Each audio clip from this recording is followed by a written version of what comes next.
मित्रों, अखबार के पन्नों से वर्ड ऑफ द वीक के इस सत्र में आपका स्वागत है। पिछले कुछ हफ्ते मैं वर्ड ऑफ द डे आपको देता रहा हूँ, लेकिन हफ्तों की चूक हो जाने के कारण वर्ड ऑफ द वीक में मैं आया हूँ। और चूँकि अखबार आप पढ़ते रहते हैं, मैं भी पढ़ता रहता हूँ, उसमें कई बार ऐसे शब्द आते हैं जिनका अर्थ समझ में नहीं आता। आज कुछ चुने हुए शब्दों के अर्थ के साथ हम आपसे बात करेंगे। देखिए, सबसे पहला जो शब्द आता है वह है निप्ड एट द बड।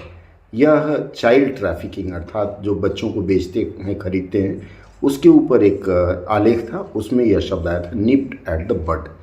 इसका मतलब है कि जैसे ही सिर उठाना चाहे वैसे ही कुचल देना, अर्थात सिर उठाते ही कुचल देना या प्रारंभ में ही उसको समाप्त कर देना।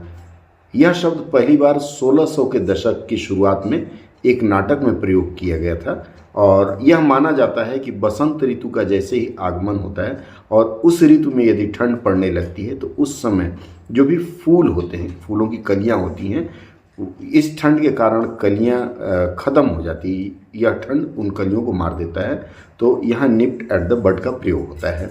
अगला शब्द है blowing the lid of the network, मतलब नेटवर्क पकड़ा गया था उसके ऊपर। एक चीज़ खास देखिएगा, यहाँ blowing the lid off, OFF के बाद अगेन ऑफ का प्रयोग किया गया। सुनने में बड़ा विचित्र लगता है, क्योंकि ब्लोइंग द लिड ऑफ ये अपने आप में एक फ्रेज है, इसलिए इसके साथ ऑफ का प्रयोग चलेगा।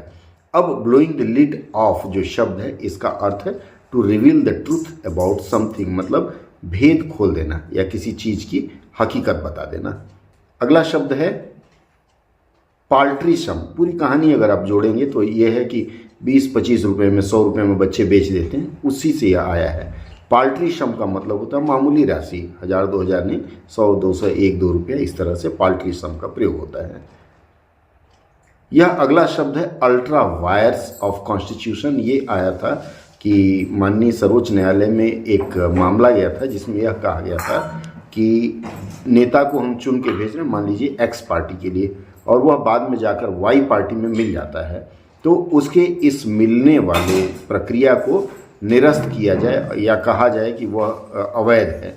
लेकिन माननीय न्यायालय ने यह कहा कि भाई, यह किसी भी संविधान की किसी अनुच्छेद में इसका जिक्र नहीं है, अर्थात यह संविधान की हद से परे है। तो अल्ट्रा वायर्स का मतलब होता है बियॉन्ड द पावर्स, और उसकी हिंदी होती अधिकारातीत, मतलब उनके अधिकार से इतर है। अगला शब्द है, देखिए, यह आया था द हिंदू में आया था कि आफ्टर ड्रबिंग ए रॉकी रोड अहेड। यहां से हमने शब्द लिया ड्रबिंग। ड्रिप से ड्रब आया है, मतलब हार हो जाना। देखिए, मुक्के की तस्वीर है, हार के बाद, उसके बाद है ए रॉकी रोड अहेड। उसको देखते हैं, ए रॉकी रोड अहेड। यह रॉकी मतलब पथरीला, रोड का मतलब सड़क, पथरीली सड़क, अर्थात कठिन समय, a difficult period of time. यह उन नेताओं के लिए है जो हार गए हैं। अब उनका क्या होगा, इस संदर्भ में द हिंदू में इसका वर्णन था। अगला शब्द देखते हैं। अगला शब्द है, वाक्य पहले सुन लेते हैं, winners and losers after murky waters of turncoat politics. Winners मतलब विजेता, लूजर्स मतलब हारने वाले।